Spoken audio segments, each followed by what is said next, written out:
Estamos de volta aqui com o programa Pontuando e nós deixamos uma parte do nosso programa de ontem, o sentido da vida, onde nós versamos sobre vários assuntos com relação às questões psicológicas, biológicas, sociológicas, antropológicas, as questões cosmológicas e tal. Hoje nós vamos voltar às questões cosmológicas porque o título do último vídeo completava do microcosmo ao macrocosmo, ou ao contrário, do macrocosmo ao microcosmo, tanto faz, mas passando pela interação com outras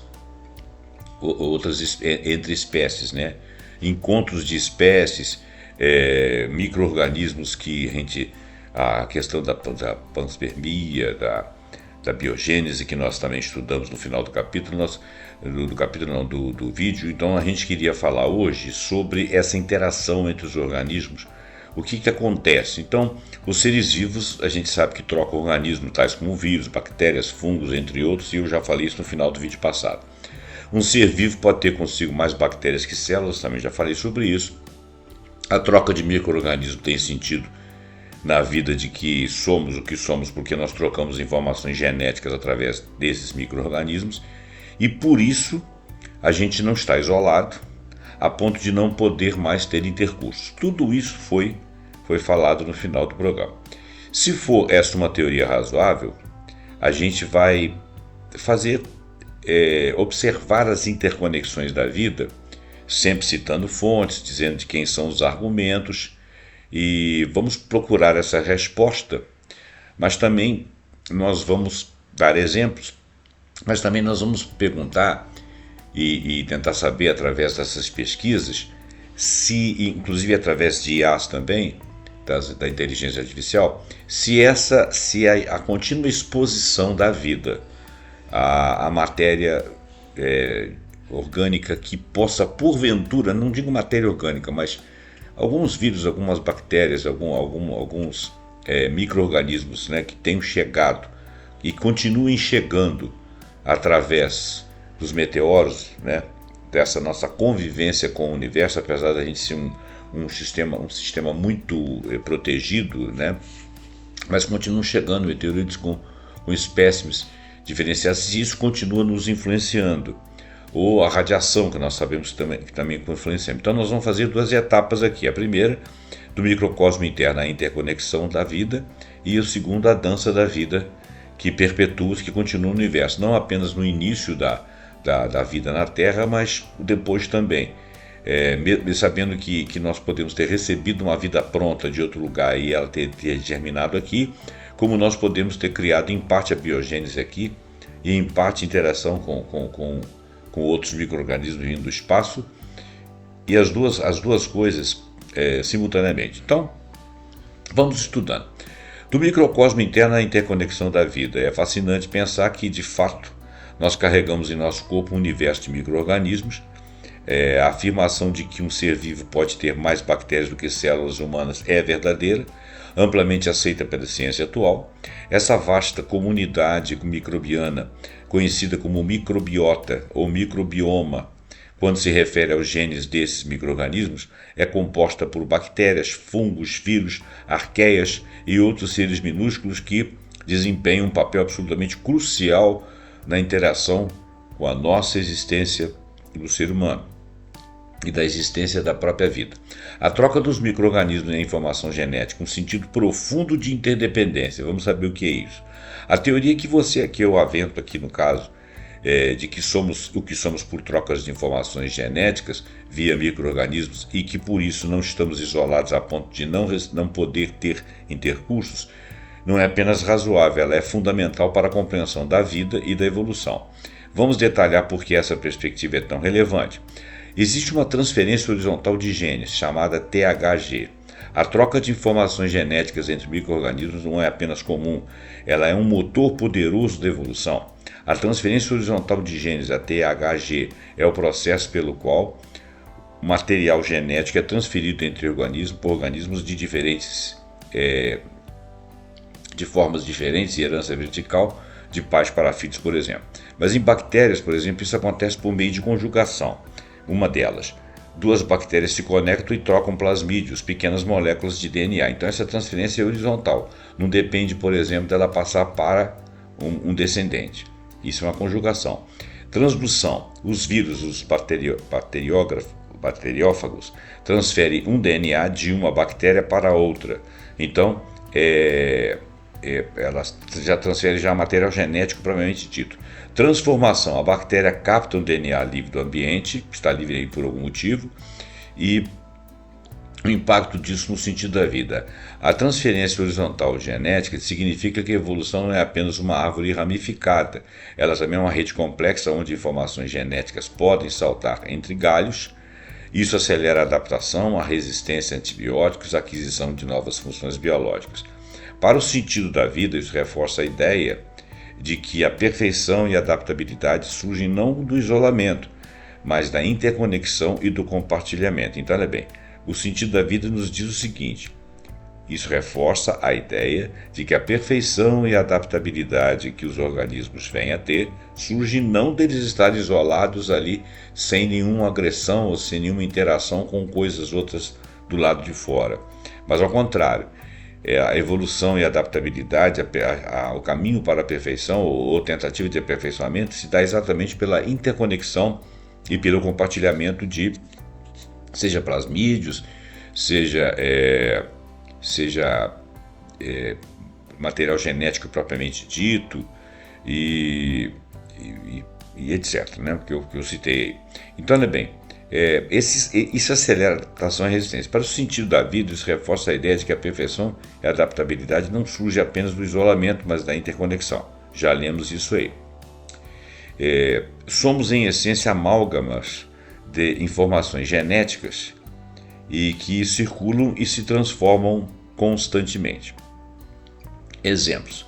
A resistência a antibióticos em bactérias é um exemplo clássico da transferência horizontal da genética. Por quê? Uma bactéria pode adquirir um gene de resistência de outra bactéria via conjugação, que nós já citamos acima, e essa informação se espalha rapidamente para outros elementos desse conjunto, dessas bactérias, tornando os antibióticos menos eficazes. Então, quanto mais essa conjugação for acontecendo da resistência ao antibiótico por parte de um grupo de bactérias para todas as outras que são geneticamente iguais ou similares, mais resistência nós vamos ter até uma hora que esse antibiótico não vai fazer efeito, quer dizer, ele vai sair de uma geração, teremos que ter uma outra geração de antibióticos. A fonte disso aí é do A.D. Haskell, entre outros autores, The Global Microbial Genome. Eu não vou ler o resto aqui não, mas deu para entender. O papel dos vírus como agentes de troca genética. Os vírus, frequentemente vistos apenas como patógenos, são, na verdade, os maiores agentes de transferência horizontal de genes na Terra. Por quê?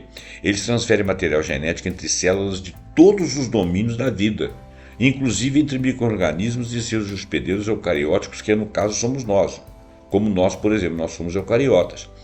Estima-se que grande parte de nosso próprio genoma seja composto por elementos virais antigos que foram incorporados ao longo da evolução, e isso obviamente é o que nos faz ser resistente, por exemplo, à presença de outras bactérias.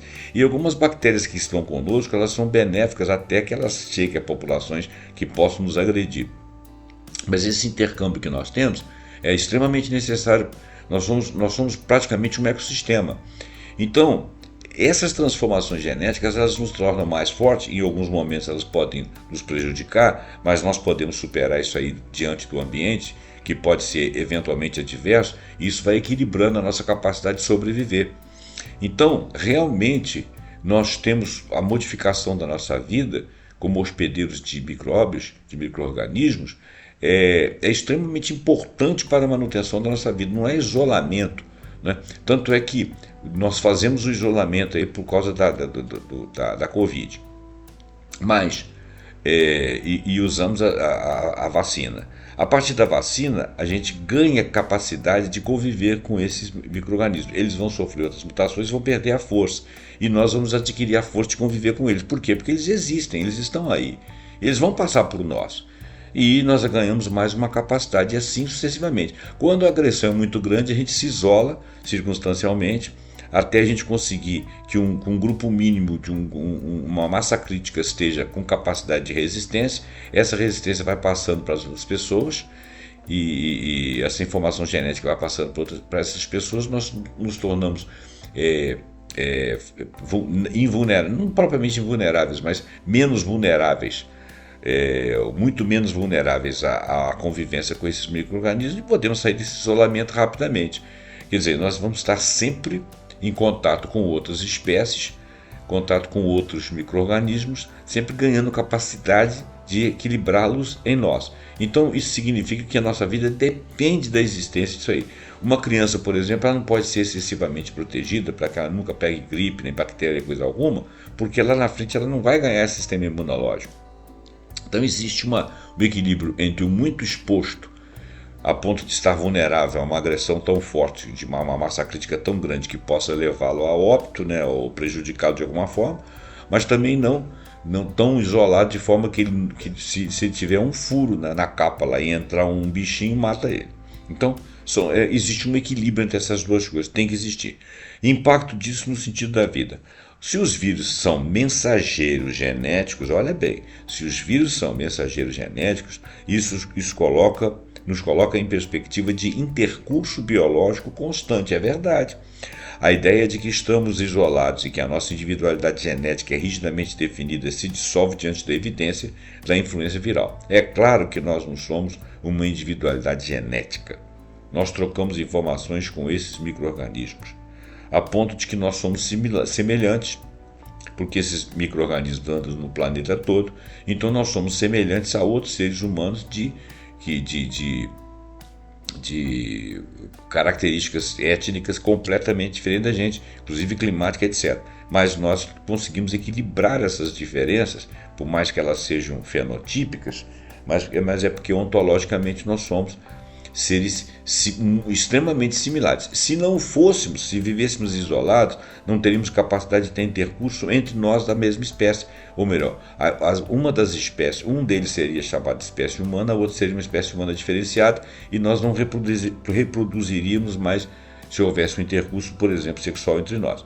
Então, isso não ocorre, porque, apesar de existirem populações isoladas, apesar ainda hoje existe muito pouco, mas há uns tempos atrás, quando existia populações isoladas, quando chegava um homem lá que vinha do restante do mundo, levava uma série de micro-organismos, matava uma quantidade de gente, mas depois aquilo ia equilibrando. Então, essa dosagem de massa crítica tinha que ser uma dosagem menor, para que essas populações resistissem. A partir disso, as nossas semelhanças e as nossas competências e capacidades seriam sempre similares, porque nós somos uma mesma espécie. E a gente vive com intercurso com outras espécies, outros micro-organismos.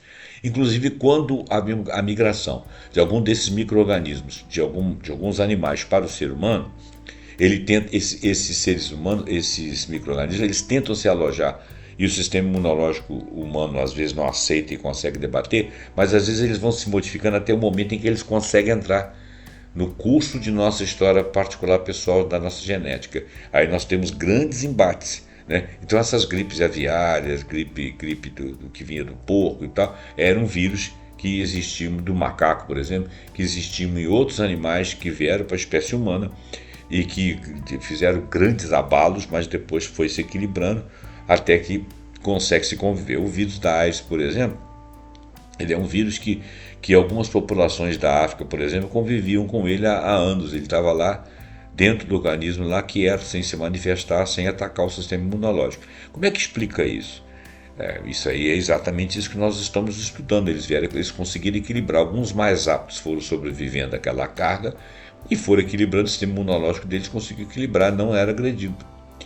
Eles conseguiam que... Não. Agora, se tivesse uma baixa, ele podia desenvolver uma doença, poderia desenvolver a AIDS, poderia morrer momentos depois. Depois começaram a aparecer os remédios antivirais aqui no mundo, a AIDS saiu de controle, depois voltou a ser uma epidemia mais bem controlada. Hoje em dia ainda é uma doença agressiva, que não tem cura, mas tem antivirais e outros remédios que conseguem fazer com que a vida da pessoa sobreviva. Vamos lá. Então a ideia de que estamos isolados, que a nossa individualidade genética é rigidamente definida, se dissolve diante da evidência dessa influência viral. A nossa identidade biológica é fluida e construída por bilhões de anos de interações com esses agentes.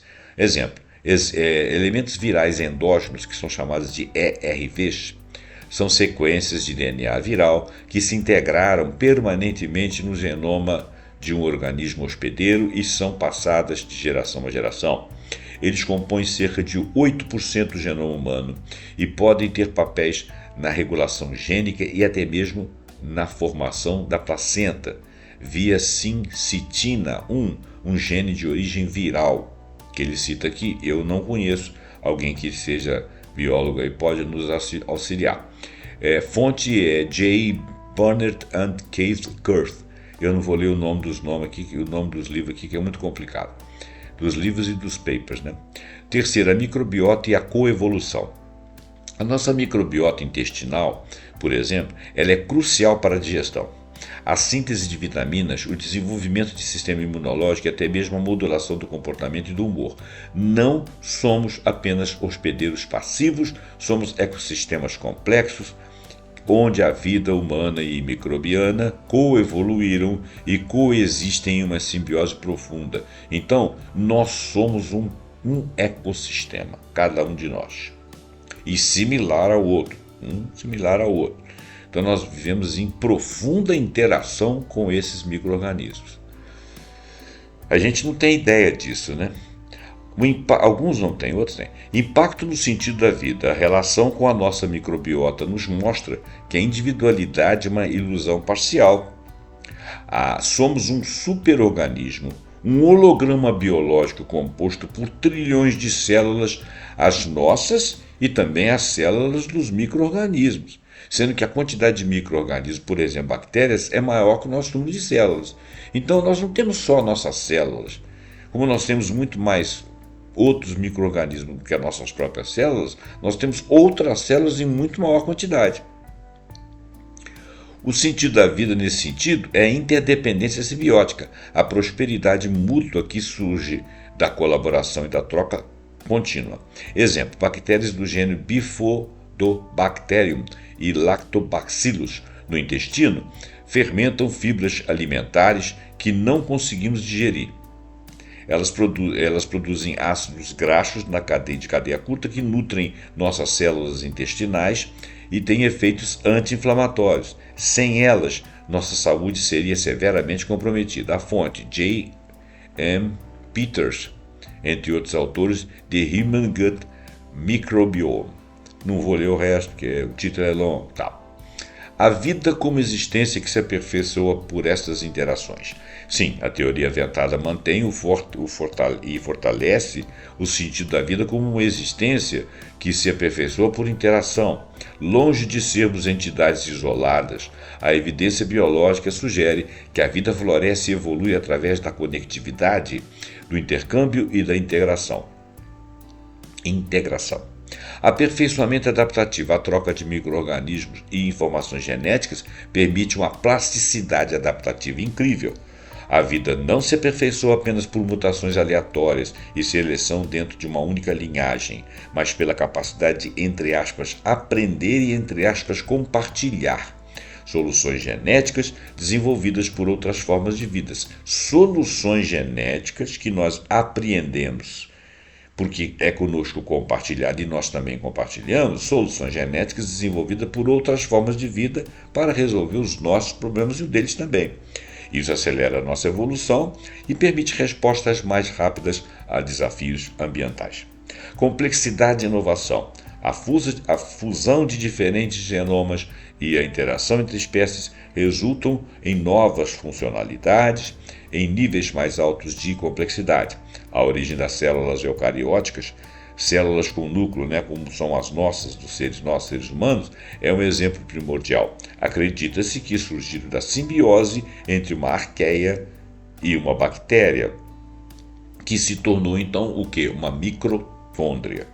A vida se aperfeiçoa não por isolamento, mas por incorporação e diversificação. Coletividade biológica, então, nós poderíamos falar de uma coletividade biológica da qual nós fazemos parte como um ecossistema complexo. Essa perspectiva nos leva ao senso de coletividade biológica. Somos parte de uma vasta rede de vida interconectada, onde as fronteiras entre o eu e o outro são mais fluidas do que imaginamos. É incrível como é que as pessoas podem não gostar do outro, não querer o outro ser diferente dele, se ele e o outro são extremamente similares. Não interessa a cor, a etnia, a forma, né? A cultura, nada disso que serve às vezes de diferenciação para as pessoas se sentirem tojadas umas das outras, nada disso nos faz diferentes. Nos faz diferentes apenas na nossa maneira de ser, o que não é nem melhor nem pior. Porque biologicamente, diante da vida, diante do sentido da vida, da missão dos seres aqui na Terra, nós somos exatamente iguais. Porque, claro que tem as diferenças das necessidades dos projetos de cada um, mas por sermos projetos e por sermos ecossistemas e por vivermos interconectados com todas as vidas do planeta, inclusive entre nossas etnias diferenciadas e culturas diferenciadas, nossa igualdade é imensa. Não tem sentido. O sentido da vida, até agora, é dizer que nós temos vida que se espalhou pelo universo. Nós somos uma parte disso. O sentido da vida, então, transcende o indivíduo e se expande para o fluxo contínuo e interativo de toda a biosfera. É na dança constante de dar e receber, de adaptar e ser adaptado, que a vida encontra seu propósito, sua beleza mais profunda. Em suma, a ciência moderna do microbioma, da evolução microbiana, não apenas valida a minha teoria, a teoria de que nós temos um intercâmbio e um intercurso genético, mas também eleva um pilar central da compreensão de quem somos e de que como a vida funciona. Nós não somos entidades isoladas. Nós somos ecossistemas ambulantes, perpetuamente entrelaçados em uma teia de intercâmbio genético e biológico. E é nessa interconexão que a vida se aperfeiçoa e encontra seu mais profundo sentido. Bom, então eu disse o seguinte, já para uma IA, a outra IA, essa eu fiz uma pesquisa anterior aí que eu misturei algumas coisas com algumas pareceres e propostas das IAs. Agora eu fiz uma outra proposta e essa eu peguei a resposta aqui cabalmente porque em cada parte é mais difícil de achar. Eu disse o seguinte: sabemos que a genética dos seres vivos sofreu modificações significativas desde os primórdios da vida na Terra, impulsionada pela evolução biológica e processos como mutações, seleção natural e interação com o ambiente. E isso tudo foi dito aí para trás. Fale agora, eu pedi a IA para que ela falasse sobre os detalhes de uma maneira bem argumentada, citando teorias dos principais cientistas, se for o caso. Diga se as pesquisas nos mostram que nós continuamos expostos à vida do universo. Se essa vida vinda do universo, de outros planetas, de algum lugar, através de meteoros ou cometas, se ela novamente interferiu ou se ela proveu mais modificações, precipitando até mudando nossos parâmetros biológicos, assim como a exposição à radiação cósmica. Dê exemplos, cite fontes, parará, e cite o contraditório caso haja. Olha bem, aí ele entra com o seguinte título: A dança da evolução, como a genética se transforma em influência e a influência cósmica. Ele tem um título aqui que eu achei até legal. A genética dos seres vivos na Terra é um campo de estudo dinâmico que revela a incrível capacidade de adaptação e transformação da vida. Desde os seus primórdios, a evolução biológica, impulsionada por uma série de mecanismos, tem moldado a diversidade de formas na vida que vemos até hoje. Nós lemos sobre isso agora. Compreender esses mecanismos é fundamental para apreciar o sentido de uma existência que está em constante aperfeiçoamento pela interação. Os motores da modificação genética na Terra. A modificação genética é o cerne da evolução. As principais teorias e os processos que impulsionam incluem mutações, que são alterações aleatórias na sequência do DNA ou do RNA, e elas podem ser pequenas, como uma única mudança de um nucleotídeo, ou até grandes, com deleções ou duplicamentos de cromossomas, embora muitas mutações sejam neutras, algumas prejudiciais, algumas podem conferir vantagem adaptativa a um organismo em um determinado ambiente. O biólogo Hugo de Vries, no início do século XX, foi um dos primeiros a propor a teoria da mutação como uma força motriz da evolução. A mutação que confere resistência, por exemplo, a antibióticos em bactérias. Ela sofre uma mutação porque ela adaptou-se lá a genética de uma outra que adquiriu uma evolução qualquer, passou aquilo ali de maneira horizontal e os antibióticos perderam a força com aquele grupo de bactérias. Uma única alteração de DNA em uma bactéria pode mudar a proteína alvo de um antibiótico, tornando o antibiótico ineficaz. A fonte disso aqui é Fukuyama, Evolutions in Our Associates. É a fonte, né? Eu sempre peço para citar fontes. Seleção natural, concebida por Charles Darwin e Alfred Russel Wallace. A seleção natural é o processo pelo qual características herdáveis que aumentam a aptidão de um organismo, sua capacidade de sobreviver e se reproduzir, se tornam mais comuns em populações ao longo do tempo. O ambiente atua como um filtro, vai selecionando os indivíduos que vão conseguindo se adaptar melhor. Exemplo, o bico dos tentilhões de Galápagos, estudados por Darwin.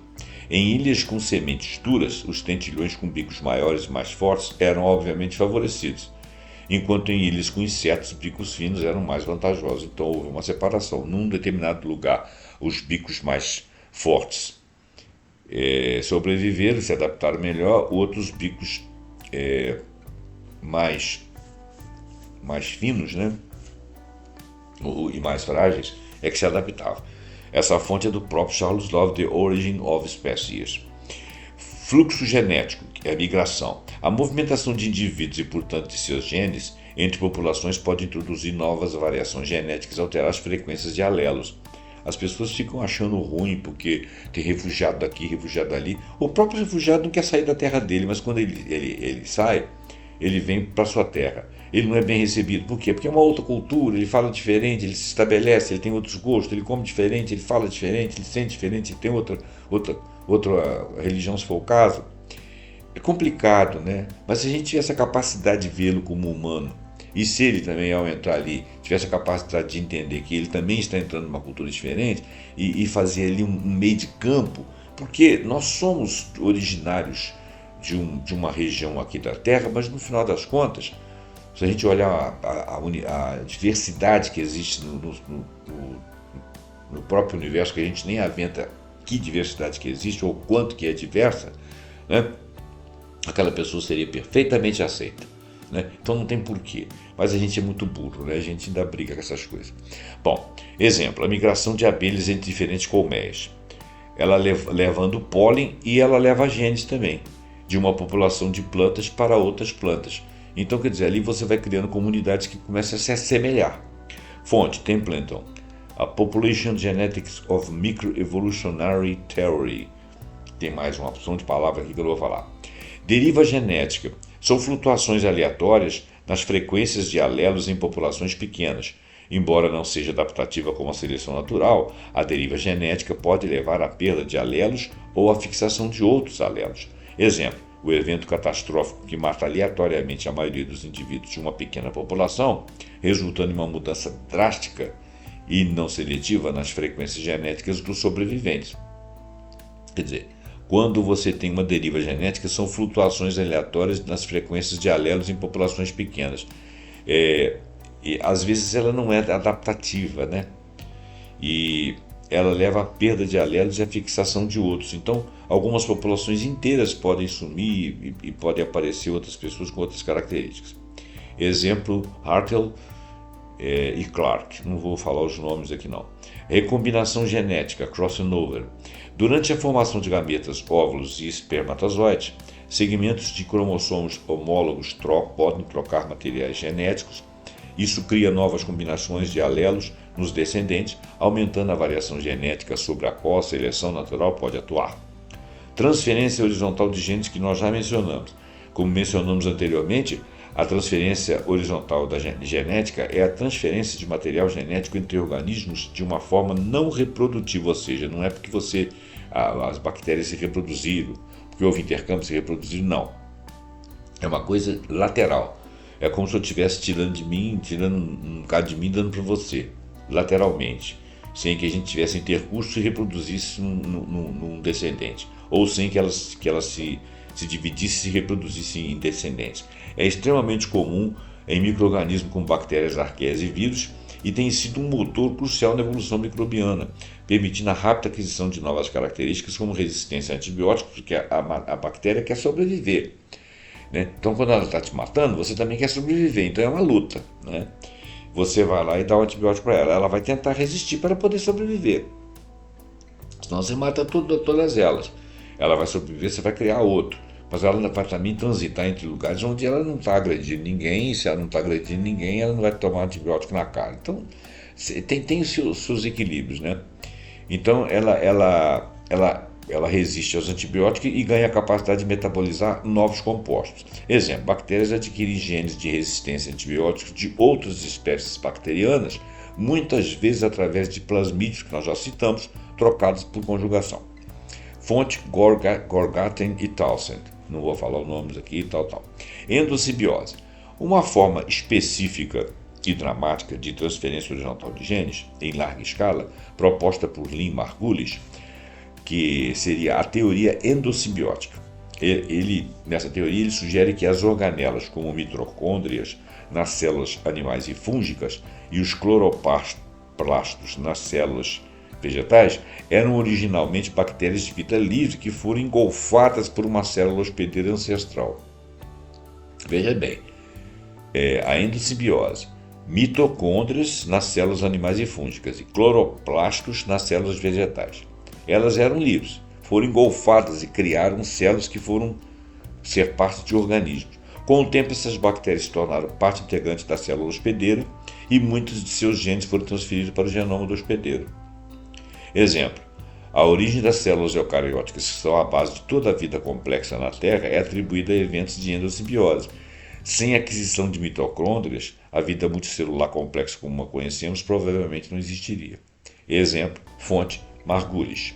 Exposição a fatores extraterrestres. Bom, então nós continuamos expostos a meteoros, cometas, a radiação cósmica. O que advém disso na vida que já está formada, que já tem convivência de micro-organismos, que já tem a sua genética modificada? O que continua acontecendo, ou vem acontecendo, ou pode acontecer? A ideia de que a vida não foi influenciada por fatores extraterrestres, seja por material genético ou por pressões ambientais vindas do espaço, é um tópico de pesquisa ativo e intrigante. Tem muita coisa que não se sabe se é verdade, mas tem muita coisa que é verdade. Meteoritos e cometas. Eles são sementes e catalisadores? Vamos ver. A panspermia, teoria de que a vida e seus precursores pode ter vindo do espaço, ganhou força com a descoberta de moléculas orgânicas complexas em meteoritos, como aminoácidos, as bases nitrogenadas, componentes do DNA e do RNA. Já mencionei isso no outro programa. Os meteoritos de Murchison, por exemplo, que caiu na Austrália em 1969, é uma das evidências mais notáveis, contendo uma gama de moléculas orgânicas que não são facilmente produzidas na Terra. Olha que coisa legal.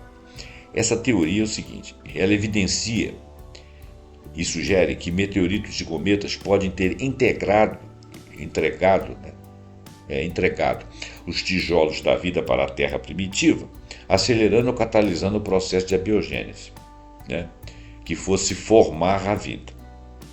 Ou já vinham com vida. Não significa que organismos vivos inteiros tenham chegado. É claro, chegou aqui um ET inteiro, né? Chegou aqui de repente uma bactéria, um vírus inteiro, mas chegou algum material deles. Mas sim que os componentes essenciais desses elementos, sob condições terrestres adequadas, poderiam ter dado origem à vida. E essa é uma teoria. Isso poderia ter precipitado o surgimento da vida ao fornecer essa cesta de ingredientes prontos, né? Acelerando a nossa biogênese ou trazendo a vida já pronta. Exemplos, a presença de uracilo e timina, que são as bases do RNA e do DNA no meteorito Murchison, bem como aminoácidos que são fundamentais para essas proteínas. Fonte, Martin Z., e outros extraterrestres. Aqui tem uma palavra que eu não conheço. Extraterrestrial. Deixa para lá. É o nome da publicação. Impactos na modificação genética.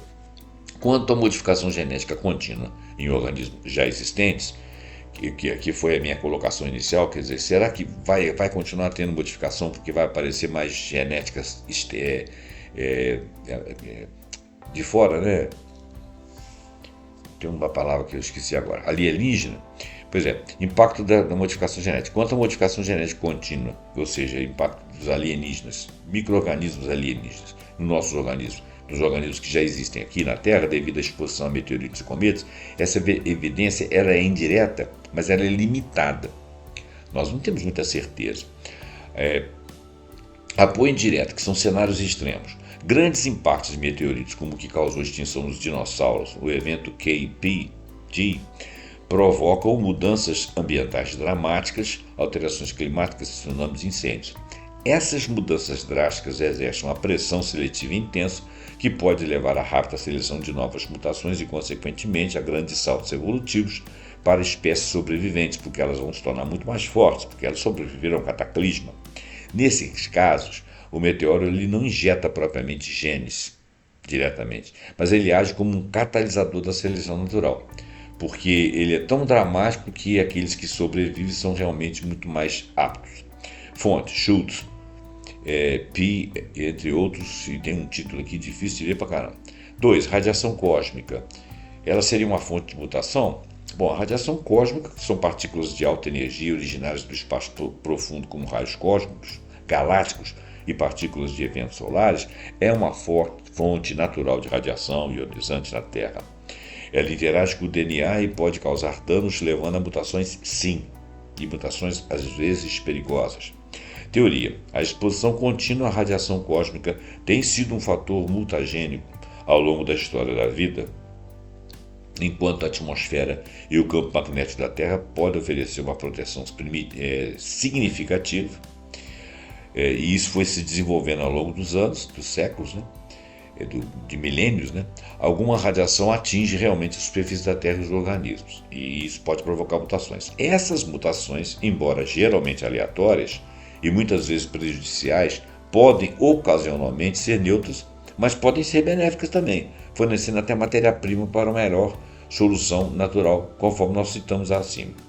Exemplos: organismos extremófilos, como a bactéria Deinococcus radiodurans, que possui mecanismos de reparo de DNA excepcionalmente robustos, podem ter evoluído essa capacidade em parte devido à exposição a ambientes com alta radiação, incluindo a cósmica. Embora não seja uma mudança de parâmetro biológico diretamente causada pela radiação para um novo caminho, é uma adaptação à radiação. Fontes: Slade, entre outros, lá, parará. A NASA também tem vastos estudos sobre efeitos de radiação cósmica em astronautas na biologia, reforçando o potencial mutagênico, porque ela lançava muitas pessoas no espaço. Como ainda tem, elas ficam expostas às radiações de fundo do universo. O contraditório: quais seriam as nuances? Olha, as taxas de mutação natural. A radiação cósmica contribui para a taxa de mutação natural, mas ela não é a única coisa que contribui. Nem necessariamente a principal coisa, ou melhor, a principal fonte. Erros durante a replicação de DNA, danos químicos, né, que você está exposto, e outras fontes ambientais que também nos expõem, são cruciais para a mutação, não apenas a radiação. Mecanismos de reparo. Os seres vivos desenvolveram mecanismos sofisticados de reparo de DNA que trabalham constantemente para corrigir os danos, incluindo aqueles causados pela radiação. Isso sugere uma coevolução entre a vida e os mutagênicos ambientais, cósmicos e terrestres. A vida não está à mercê da radiação, mas ela vai se adaptando. Significância da precipitação ou mudança de parâmetros. Embora a radiação cósmica contribua para as mutações, não há evidências robustas de que ela tenha se precipitado ou mudado drasticamente os parâmetros biológicos de forma direcional, além de fornecer a variabilidade aleatória que a seleção natural então atua. É mais um fator de fundo que contribui para a diversidade genética. Não é o fator, é mais um. O sentido da vida como existência que se aperfeiçoa por esta interação. A perspectiva de que a genética dos seres vivos é um reflexo das contínuas modificações e interações, seja com o ambiente terrestre, com outros organismos, como o THG, né, a transferência de genes horizontal, a endossimbiose ou o próprio cosmos, reforça profundamente o sentido da vida como uma existência que se aperfeiçoa por interação. Interdependência universal, a vida na Terra, desde seus blocos constitutivos até a sua evolução complexa, pode ser vista como um produto da interação entre matéria terrestre e matéria cósmica. Somos filhos das estrelas, sim, não apenas porque elementos químicos que nos compõem foram forjados em estrelas, mas possivelmente porque os próprios tijolinhos moleculares de vida chegaram aqui na Terra, chegaram de fora. Isso sublinha uma interdependência em escala universal. Resiliência e adaptação através da troca. A capacidade da vida de incorporar novas formas genéticas via, por exemplo, transferência horizontal de genes, de formar relações simbióticas, como no caso da endossimbiose, e de se adaptar a pressões ambientais, incluindo as cósmicas, né, os raios cósmicos, etc., demonstra uma resiliência notável. O aperfeiçoamento não é um caminho solitário, mas uma jornada coletiva de adaptação e reinvenção, onde a troca e a fusão de informações são chaves para a sobrevivência e o florescimento. Abertura ao novo. A vida é intrinsecamente aberta ao novo, novas mutações, novos genes e outras espécies, e até mesmo a influência sutil, mas constante, do ambiente cósmico. É nessa abertura que permite a inovação biológica e o surgimento de novas complexidades. O sentido da vida, portanto, é encontrado na própria dinâmica da interação contínua, na capacidade de absorver, de integrar, de se transformar, moldando-se incessantemente através das vastas e intrincadas redes de conexões. Não estamos isolados, somos um fluxo contínuo de informações e energias que se aperfeiçoa em cada troca. Muito bem, gente, então, esse foi o texto complementar do sentido da vida. Eu espero que você tenha gostado, portanto eu peço para você deixar seu like, deixar seu comentário, compartilhar o vídeo e assinar o nosso canal. Agradeço a sua atenção, agradeço a sua preferência, agradeço a sua assistência. Até o próximo programa Pontuando, onde nós vamos procurar ter um assunto muito interessante. Muito obrigado e até lá.